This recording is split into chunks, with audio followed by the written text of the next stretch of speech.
ఆంధ్ర సంక్రాంతి కోసం రేవంత్ సర్కార్ సరికొత్త కుతంత్రాలకు తెరతీస్తోంది. ఈ ఒక్క పండుగపై ఎక్కడలేని ప్రేమను చాటుకుంటూ టోల్ ఛార్జీలను భరించే దిశగా అడుగులు వేస్తోంది. ఈ విషయంలో కేంద్ర మంత్రికి లేఖ రాస్తామంటూ మంత్రి కోమటిరెడ్డి వెంకటరెడ్డి చెప్పుకొచ్చారు. ఆంధ్ర పాలకులకు సైతం రాని ఆలోచన ఇది.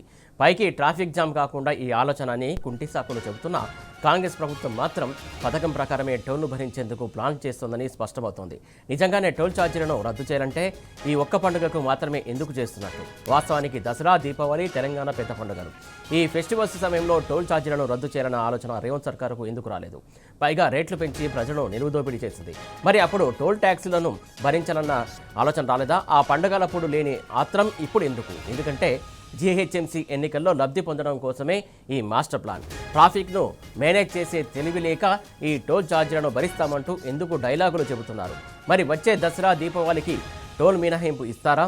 సమ్మక్క సారలమ్మ జాతరకు ఇదే సూత్రం వర్తింపజేస్తారా అని తెలంగాణ సమాజం ప్రశ్నిస్తుంది.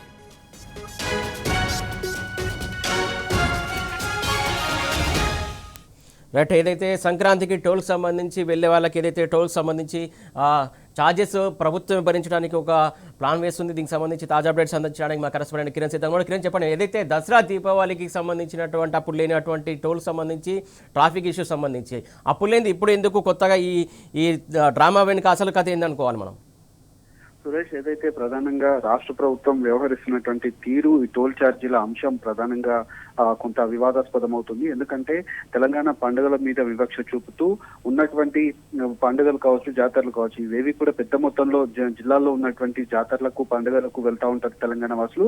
హైదరాబాద్ నుంచి వెళ్లేటువంటి వాళ్ళ సంఖ్య కూడా అత్యధికంగానే ఉంటుంది. కానీ సంక్రాంతి పండుగకు మాత్రం టోల్ ఛార్జీలలో మినహాయింపు ఇస్తూ దాన్ని మొత్తాన్ని కూడా రాష్ట్ర ప్రభుత్వం భరిస్తుందంటూ కూడా కాసేపటి క్రితమే కేంద్ర మంత్రి నితిన్ గడ్కరీకి కోమటిరెడ్డి వెంకటరెడ్డి కూడా సూచనలు జారీ చేశారు. అయితే ఏదైతే ఆదేశాలు కూడా జారీ చేసినటువంటి నేపథ్యంలో పూర్తి స్థాయిలో ఒక లేఖను కూడా నితిన్ గడ్కరీకి రాసినట్టుగా తెలుస్తుంది. సంక్రాంతి పండుగకు వెళ్లేటువంటి వాళ్ళతో ఏదైతే కిక్కిరిసినటువంటి టోల్ ప్లాజాలు ఉంటాయి, అయితే ఆ కార్లలో వెళ్లేటువంటి వాళ్ళకు ఎందుకు ఇంత మినహాయింపు ఇస్తున్నారనే దానిపైన కూడా సర్వత్రా విమర్శలు అయితే వ్యక్తం అవుతా ఉన్నాయి. ప్రధానంగా రాబోయేటువంటి ఎన్నికల్లో లబ్ధి పొందేందుకు మాత్రమే ఆంధ్ర ఓటర్లకు కూడా పెద్ద మొత్తంలో లబ్ధి పొందేందుకు ఇలాంటి కుట్ల ప్రయత్నాలు చేస్తున్నట్టుగా తెలుస్తుంది. మరోవైపు రాయితీ ఇవ్వడంలో ఏ ఆంతర్యం ఏంటనేది మాత్రం ప్రశ్నార్థకంగా మారింది. ఎందుకంటే అటు ఏపీ ప్రభుత్వం ఈ అంశంలో ఎలాంటి నిర్ణయం కూడా తీసుకోలేదు. కేవలం చంద్రబాబు మెప్పు పొందడం కోసమే రేవంత్ రెడ్డి చేసినటువంటి ప్రయత్నాల్లో భాగంగానే ఈ విధమైనటువంటి చర్యలు కూడా చేపడుతున్నట్టుగా మనం అయితే అర్థం చేసుకోవచ్చు.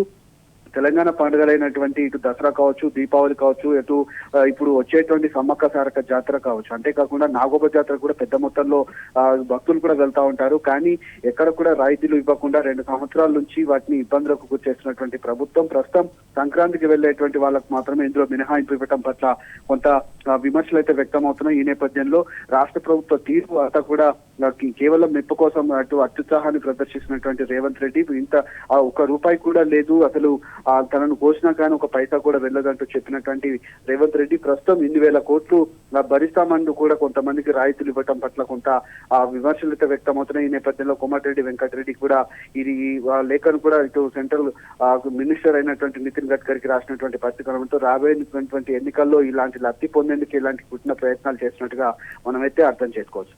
Right, thank you Kiran.